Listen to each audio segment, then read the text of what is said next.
daawadaha qiimiga badan oo ku soo dhawow IM252 haddii aad ka mid tahay dadka adeegsada taleefanada Android-ka sida Samsung, Tecno, Infinix iyo wixii la mid ah waxa laga yaabaa in aad mar un aragto cilad caan ah oo marar qaar ku dhacda taleefanada Android-ka kaasoo ah in xayisiino aan kala joogsi lahayn ay shaashada ku soo korayaan mar kasta oo barnaamij un soo kiciso balan marka hore faahfaahinkaasi iyo waxa ay yihiin xayisiinadaas tirada badan waana ku qodobeynayaa waa nooc ka mid ah fayrasyada ku dhaca taleefanada Android-ka waxa loo yaqaanaa adware. 2 waxay xayisiinadaas inta badan ka yimaadaan barnaamijyo uu qofka ku shubto telefoonkiisa ha ka soo degsado Play Store-ka ama meel kale ba ha ka keensado. 3 barnaamijyadaas waxay leeyihiin magacyo been abuur ah sida game, barnaamij sawir qurxin, kuwa shaashad qurxin iyo wixii la mid ah balse ujeedkooda ayaa in marka uu qofka ku shubto telefoonkiisa ay xayisiino badan u soo bandhigaan taas waxaan ula jeedaa ma jiro barnaamij ku dhahaya adware ayaa gudaheega ku jira oo xayisiino badan ayaan ku soo bandhigi doonaa. 4 markaad ku shubto barnaamijyada gudaha ku wata adware-ka waxay markasta soo bandhigayaan xayisiino ay lacago kaga qaadan doonaan shirkadda ay wax u xayisiinayaan markasta xayisiin badan ku soo bandhigaana waxay helayaan lacago dheeriya taasoo keentay in barnaamijyada noocan ah ay aad u bataan. 5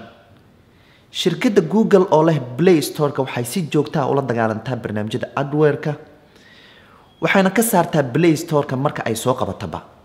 balse taas kama hor istaagto dadka sameeya barnaamijyadaas inay joojiyaan. 6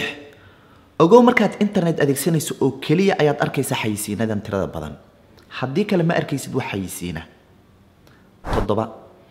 ha u malayn barnaamij kasta oo xayisiin kuu soo bandhiga in uu yahay adware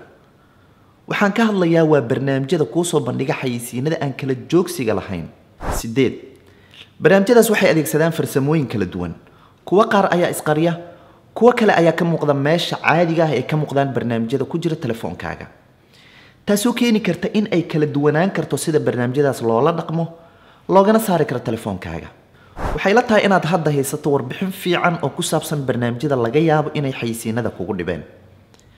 waxaana hadda u gudbayaa ka jawaabidda su'aasha ugu weyn ee aan islaayahay maskaxdaada ay hadda ku taagan tahay taasoo ah sidee looga saaraa barnaamijyadan telefoonkaaga loona joojiyo xayisiinadan aan kala joogsiga lahayn inkastoo ay wadooyin badan jiraan 2 qodob ama 2 wado ayaan ku tusin doonaa oo islaayahay way ugu macquulsan yihiin. 1 ka saar oo ka tir telefoonkaaga barnaamijyadii ugu dambeeyay ee aad ku shubtay ilaa aad ka weyso xayisiinada waayo waxay la tahay inay xayisiinada kaaga imanayaan barnaamijyadii ugu dambeeyay ee aad ku shubatay ogow marka aad tirto barnaamijka xayisiinada kuu soo bandhigaya way joogsanayaan xayisiinadana waayo barnaamijkii xayisiinta soo bandhigayay ayaaba la tiray waa kan sidaad uga saarayso barnaamij ku jira telefoonkaaga gal settings kasii gal apps ama applications gal application manager kadibna raadi barnaamijka aad ka saarayso telefoonkaaga taabo kadibna sii taabo uninstall okay kasii xulo deetana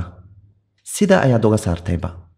waxaan kala kugula talin lahaa inaad iska saarto barnaamij kasta oo aadan u baahnayn ama aad ka maarmi karto. 2 haddii ay farsamadaas wax kuu tari weyso gal Play Store-ka oo soo degso barnaamij la yiraahdo Malwarebytes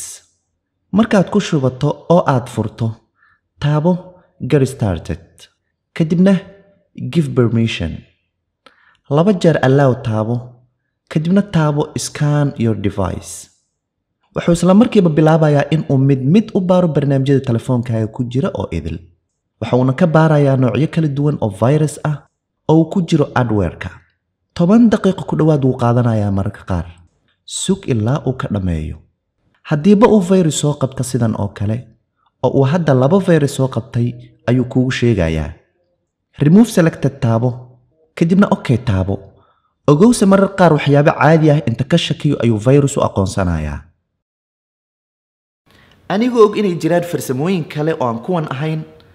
waan jeclaan lahaa inaad hoos nagula wadaagto haddii aad taqaano farsamooyin dheeri ah haddii ay ciladan ku qabsatay oo aad muuqaalkan xalkaaga ka heshayna fadlan nagula wadaag sidoo kale qaybta hoose sidoo kale ma taqaanaa saaxiib leh telefoon Samsung, Infinix, Tecno ama mid un Android ku shaqeeya fadlan ugu yar qaybta hoose laga yaabay inuu ka faa'iideysto waxaan sidoo kale kugu casuumayaa inaad ku soo biirto asxaabta im252 Facebook iyo YouTube-kaba waan danaynayaa inaad wax badan ka faa'iidi doonto inta laga gaarayo muuqaalka xiga nabadgelyo